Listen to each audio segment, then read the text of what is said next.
दिन तारीख আহিলে दिन तारीख আহাৰ পাছত ইহঁতে মাষ্টৰ আৰু শিশুবিলাক পাহাৰত উঠিবলৈ আৰম্ভ কৰিলে।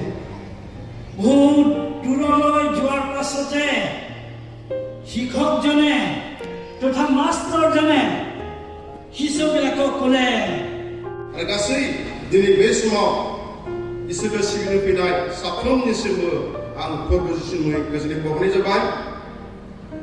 साबायखर बावदों गोबां बिबिसिनि गासै मावग्राफोरखौ दिनै जोंखौबो नोंथांमोनजों लोगोसे नोंथांमोननि बे गोथार हाबाफारियाव इसोरखौ बाख्नायफानो खुलुमफानो आरो सिबिनो आरो बेनि गेदेर बोरखौ नाजावनो थाखाय जोंनो बेबायदि मोजां खाबु होनायनि थाखाय बे समाव आं बड' इभान्जेलिकेल लुथेरान्सनि जानानै आरो लोगोसे नेशनेल एडुकेशन काउन्सिल उदालगुरि डिस्ट्रिक्टनि नेहाथारि जानायलाय आं उदालगुरि डिस्ट्रिक्टनि नेशनेल एडुकेशन काउन्सिलनि जानानैबो साफ्रोमनिसिमबो आरोबाव गोजोननायखौ बावहरनाय जाबाय। बे समाव बे गोथां बोराइ इसोरा नोंथांमोननि बे हाबाफारियाव थानानै थांनाय बिस्थिबार मोनानिफ्राय जेरै दैदेनबोदों जोबजासिम बेबायदि दैदेनलांथोंसै आरो लोगोसे बिबिसि नोंथांमोना जिबायदि इसोरनि खामानिखौ मावबाय थादों आरो समाज फोसाबनायनि खामानि मावबाय थादों बे गासै हाबाफारियाव इसोरनि जिउमाया नोंथांमोनखौ दैदेनथोंसै। आं बे समाव जिहेतु समा गुसुं बेनिखाय बेखिनिखौनो बुंनानै आं बिदाय लानाय जाबाय। हामबायसै।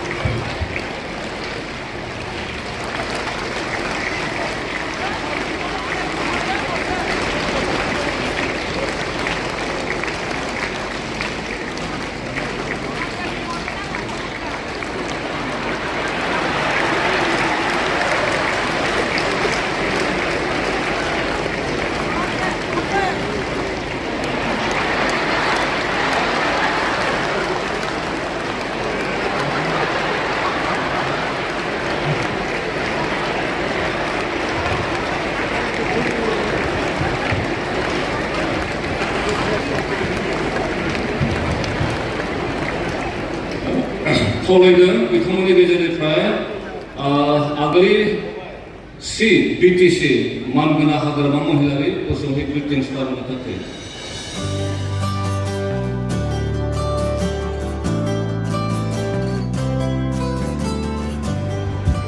दिनैनि बे 111 दासनि बिबिसि बर' बाप्टिस्ट चार्चनि नैथि सान थामथि सान दिनैनि सानथाम थामथि सान जथुम्मा हाबाफारियाव बाहागो लाफैनाय गासै आलासि बिथांमोन आरोबाव दिनैनि बे सभाखौ दैदेनलांबाय थानाय बर' बाप्टिस्ट चार्चनि मानगोनां आफादगिरि आरो नेहाथारि आरो उदालगुरि जिल्लाजों लोगोसे गुबुन गुबुन जायगानिफ्राय नुजाथिफैनो हानाय गासै ख्रिस्ट' सिबियारि मानगोनां आइ आफा बिदा फंबाय बिब' बिनानाव आरो गासै रायजो राजा बिथांमोन गिबियावनो आङो नोंथांमोन गासैनिबो आंनि गोसो गोरबोनि अननाय मोजां मोननाय आरो सिबिनायखौ बावहरग्रोबाय। थारैनो आङो जोबोद गोजोननाय मोनदों नोंथांमोननि दिनैनि बे सभायाव नुजाथिफैनो हानानै। आरोबाव आङो इसोरखौ हामबाय होनो आंखौ दिनै बे सभायाव नोंथांमोनजों नुजाथिफैहोनो हादों बा इसोरनि दैदेननायाव आंबो दिनै नोंथांमोननि बे सभायाव नुजाथिफैनो हाबाय। बेखायनो आङो आफा इसोरखौबो हामबाय होनो। दा खोथाया जाहैबाय बे सभाया जाहैबाय आंनि बुजिनायाव आर'ज गाबनाय हाबाफारिखौ लानानै बे सभाया जायो होननानै आं सानो। ओंखायनो आं फुङावनो दिनै फुङावनो सिखारनायनिफ्राय फैनायनि सिगांनो आफा इसोरनाव आर'ज गाबनासो फैदों जे आङो बै समाजनि मोजां सोलोंथोंलै होननानै मिथिबाय। आरोबाव आं मोनथिबावो बेयो जाहैबाय हे आफा इसोर आं साननाया मोजां जाफुंसारथों आरो 2025आव जोंनि बिपिएफ हान्जा सरकार दानो हाबसनथारथों होननानै आर'ज गाबना मिथिबाय। जों सरकार दानो हाबसनथारथोंलै होननानै आर'ज गाबना फैनानै हायोबा नोंथांमोनाबो दिनै खेबसे आर'ज गाबदो इसोरनाव। इसोरा गोसो जाबा मा खालामनो हायो मा खालामनो हाया गासैबो इसोरनि सोरजिनाय नोंसोरलाय मिथिखागौ। गासैबो इसोरनि सोरजिनाय। एफा बुरजा मानसिया खेबसेनो खेबसे जुदि आर'ज गाबोबा बे हाग्रामा जायखौ आर'ज गाबदोंबो जाफुंथारथोंलै होननानै गाबोबाबो जाखाबाय बिदि नङा। आर'ज गाबनाया ओरैनो आर'ज गाबा माबा मोनसे उद्देश्य दं। नोंस्राबो माबा मोनसे उद्देश्य दं जे नै मेट्रिक परिक्षा आरो हायार सेकेन्डारि परिक्षा जानो थांगासिनो दं। नोंथांमोना निस्सय सिरि आर'ज गाबखोमागासिनो दं हे आफा इसोर आंनि फिसालाया मेट्रिकखौ मोजां पास जानो हाथारथों बिदि आर'ज गाबना गाबोना गाबा आर'ज गाबनांगोन इसोरखौ बिसास खालामनांगोन।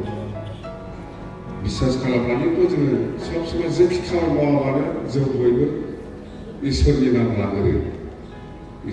लागोरो आरो जाफुंसारो। दिनै गासिबो बेफोर इसोरनि सोरजिनाय आफा इसोरनि सोरजिनाय। जायखिजाया आंना स्पष्ट आंथ' राजनितिसो मानसि नालाय आंहा जोंनि हान्जाया जेरैखिजाया सरकार दाफिननो हाथारदों इसोर जाबाय दे थेंक इउ बेखिनिखौ बुंनानै।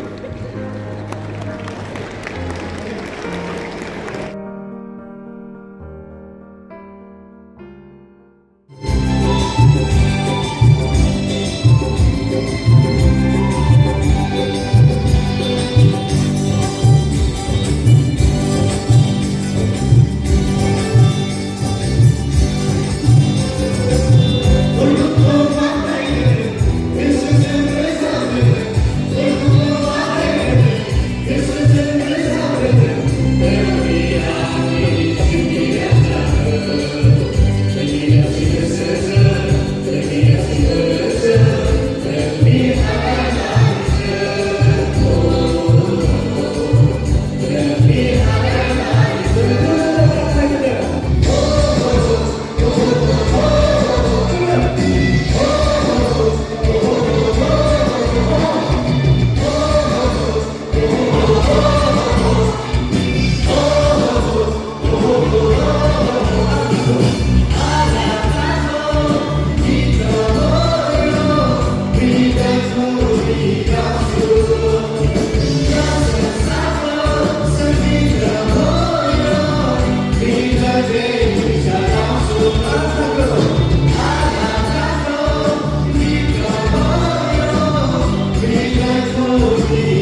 साना भाजा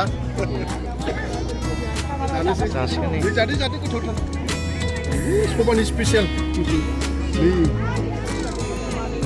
माबायदि एकदम नै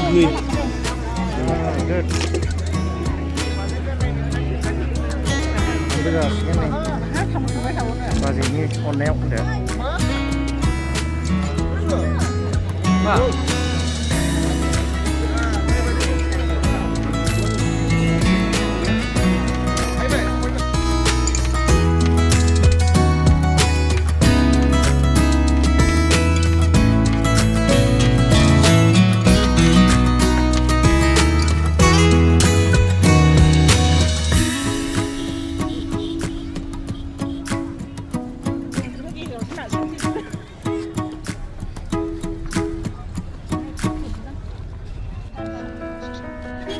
Like